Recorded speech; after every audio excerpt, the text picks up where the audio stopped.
rho G, P2 plus 1/2 density V2 square. We can cancel out all the densities, leaving us P1 plus H1 minus H2 G is equals to P2 plus V2 square. Ano? So, yung pagkuha ng V2, so, pwede mo na ulit to ilipat dito. Ano?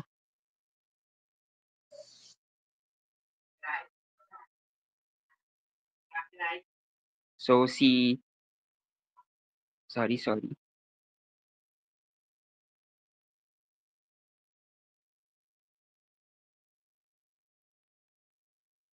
P1 minus P2.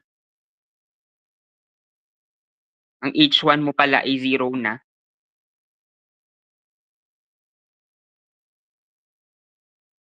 Wait lang ha. I-shoot water straight upward. 80.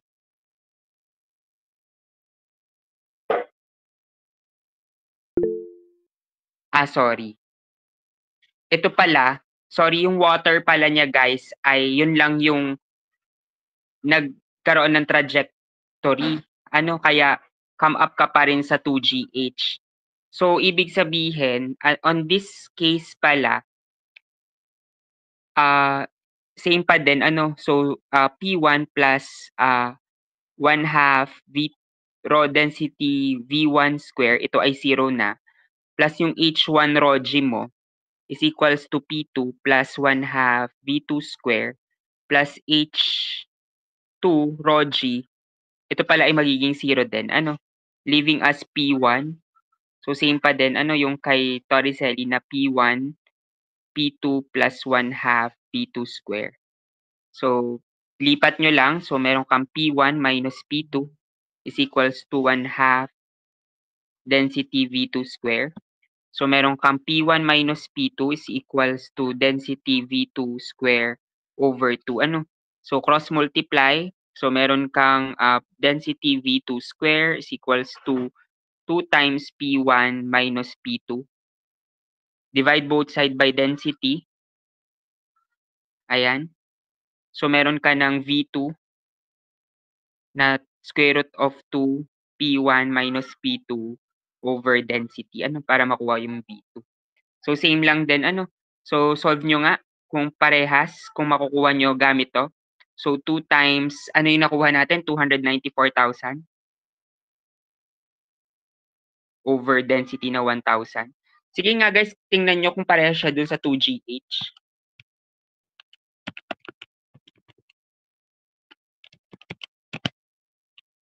24 din. Ano?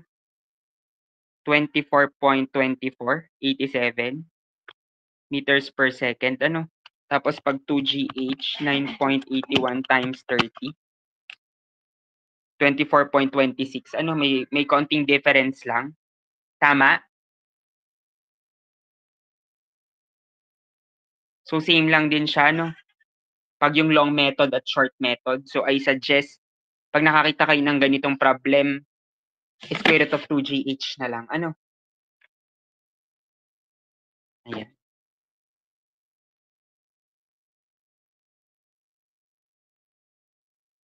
So, same lang ulit. Ito namang 14.14. May binigay lang din na ID and 200 kPa na pressure sa faucet. Ano? So, meaning, meron ka ng PI minus PO mo is 200,000. Tama ba? 200,000 Newton meter square. Ayan. And then, anong hinahanap? Ang hinahanap ay flow rate. Ano? So, kailangan mo munang hanapin yung V2 which is yung sa faucet in order for you to solve for Q. So, same lang ulit. P1 plus 1/2 density V2 square plus H1 rho G is equals to P2 plus 1/2 density, sorry, 1 to. V2 square plus H2 rho G. So, we can assume na sabi dito hinahanap mo ngayon si V2 out minus V in, ano? So pwede mo rin namang i-assume dito guys na zero na si VO, si VI. Pwede niyo na siyang i-assume, but on this case, hindi siya nag-assume, ano, kinuha niya ng buo si VI minus VO. Tingnan niyo, kinuha niya ng buo si VI minus VO. Pero try nating i-solve itong katulad ng sa book. So ang ginawa niya, hindi niya inassume na zero si VI mo. So pwede rin naman yon para mas precise. Kasi baka nga mamaya hindi naman talaga zero, may value pa rin. So we can say na pwede nating ilipat 'to papunta dito 'no, Pi minus Po plus ang iyong, elevation ay wala, so this is zero na. So meron ka na lang 1/2 delta V1 square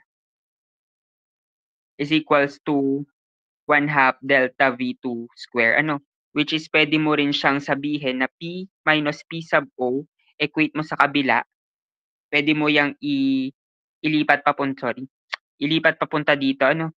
So meron kang, 1/2 density V2 square minus Vi square, 'yan. So Pi minus Po is equals to density V2 square minus Vi square over 2. Ano, gano'n 'yan? Nakuha? So ngayon, burahin ko na ha. So ayan na 'yan, meron ka ng, P1 minus Po is equals to, sorry, ano bang ginawa natin kanina? Ganito ba? Density, 'di ko tanda, Vi squared, ano, ayan. So krinos multiply lang natin, density V2 square minus Vi square is equals to P2 times P1 minus Po over 'yan, ta's divide both side by density para makuha yung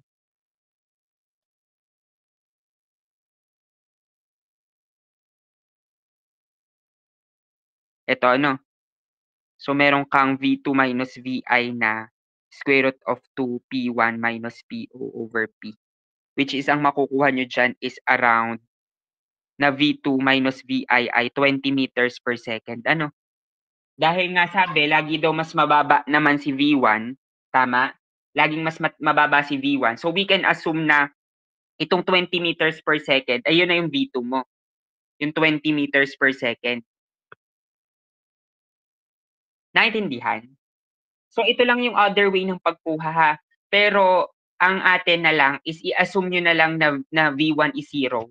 Ano, on large tank and on large nozzles, ano, para hindi kayo mahirapan, or para talaga totally hindi kayo mahirapan, sauluhin niyo na lang yung formula, no? V2 is equals to 2GH, V2 is equals to square root of 2 times Pi minus Po over P.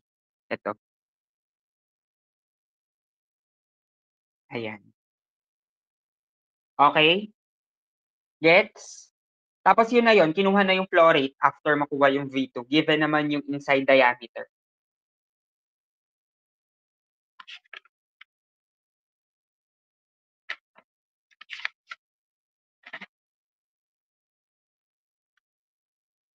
Sige.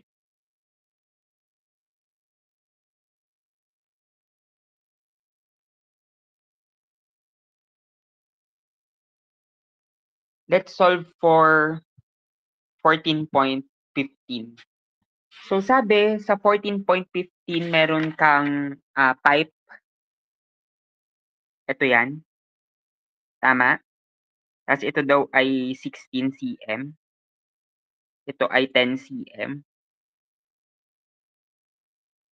Tapos may elevation ka na 6.0 meter. Tapos inilagay niya this is 0.1, this is 0.2. Ayan. Wait lang.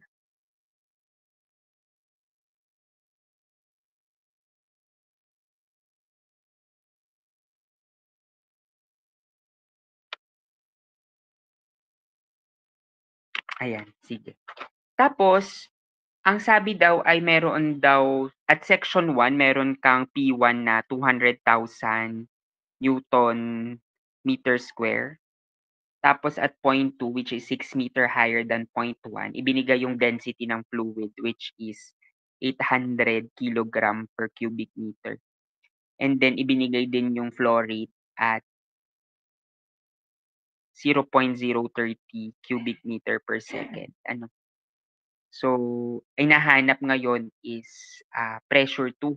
Ano yung pressure dito sa point na to, ano? So, ngayon pwede kayong mag-solve ng continuity equation using yung continuity equation din, but Q1 is equals to AV. Ano? Maso-solve niyo naman si velocity. Sige daw, pa-solve ako. Yung V1 at V2 using this formula.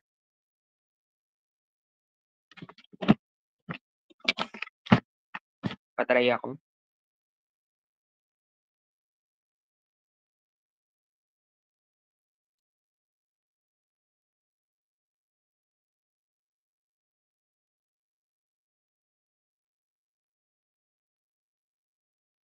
One point. Sige daw, ano to? Four decimals. Guys?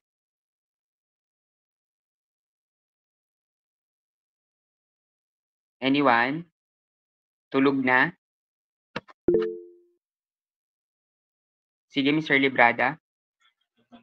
1.4921 meters per Meters second. per second. Sige.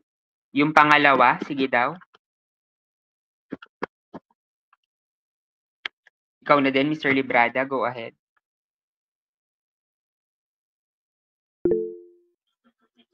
3.8197. 819718 meters per second din. Ano? So ngayon, nakuha mo na si V1 at saka si V2. Now we can use the Bernoulli's equation to look for P2. Ano? So ngayon, wait lang ha. Susulat ko lang, baka malimutan ko 1.4921 at saka 3.8197. Sige. New canvas. Ayan. So, P1 plus 1/2 density V2 square plus H1 rho G is equals to P2 plus 1/2 V2 square plus H2 rho G. Ano? So, this is already 0. Ano? From 0 to 6 meters. Ano? Kuha? From 0 to 6 meters. Now, we have P1 plus 1/2 density V1 square is equals to P2 plus 1/2 density V2 square plus H2 rho G. Ano? P1 mo is, anong P1 mo? 200,000 Newton per meter square plus 1/2 density natin is 800 kilogram per cubic meter since it's oil. Plus V1 mo is, anong V1 mo? 1.4921 meters per second squared equals unknown yung P2 plus 1/2 density of 800 kilogram per cubic meter. V2 mo is 3.8197 meters per second square. Plus anong H2 mo? H2 mo is 6 meters times density mo is 800 times G na 9.81 meters per second squared. Sige daw, pasolve ako.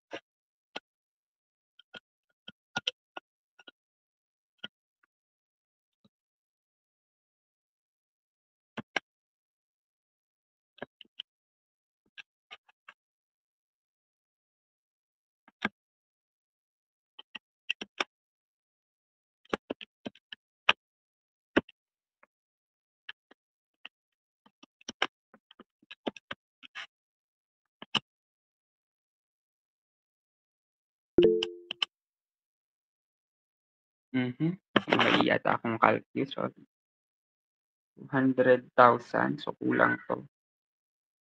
100, 20,000, 200,000. 1/2, 800,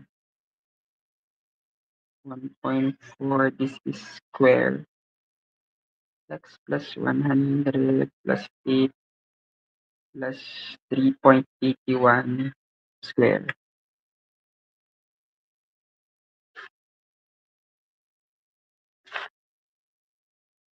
Sige, Mr. Pantoja, ano daw yon? Anong For P2? 147,966.3824 Pascal. Sige, sa akin ay 51.7 Newton meter square. Ano? Nakukuha kung paano. Guys, pareact naman ako ng mga nakakakuha na at this moment. Ayan. Sige. So, ayun lang naman yun. Paulit-ulit lang. Ano? So, ito yung sinasabi ko kanina. Tingnan nyo lang yung 14.6. Kayo na lang yung mag-solve but it's almost the same lang din sa Bernoulli's equation. Kaya lang, kung makikita ninyo, dun sa side niya, kita nyo to, yung P1 minus P2. Guide lang to ha, pero kayo na mag-solve. Density V1 square minus VI V2 square is equals to 0. Ano? Kung makikita mo, ginawa niyang P1 minus P2 plus 1/2 density 1 over A1 square minus 1 over A2 square times Q square. Ano? Kasi 'di ba yung Q natin ay AV lang din. Ano? So meaning yung V natin is ayan lang din. Ano? Q over A lang din. Ano? Guys? So ito lang din yon, ipinasok lang niya. Papunta dyan. Ano? So kaya yan naging magiging ito Q square. Pag wala to, Q square, ayan. Tapos ang problem 14.7 naman ay direct sub ng Reynolds number. So pwedeng i-solve niyo na lang din. Ano? Sige. May natutunan. Guys. Sige. Kung may natutunan ay ako ay wala na. Pwede na tayong mag-dismiss. Thank you.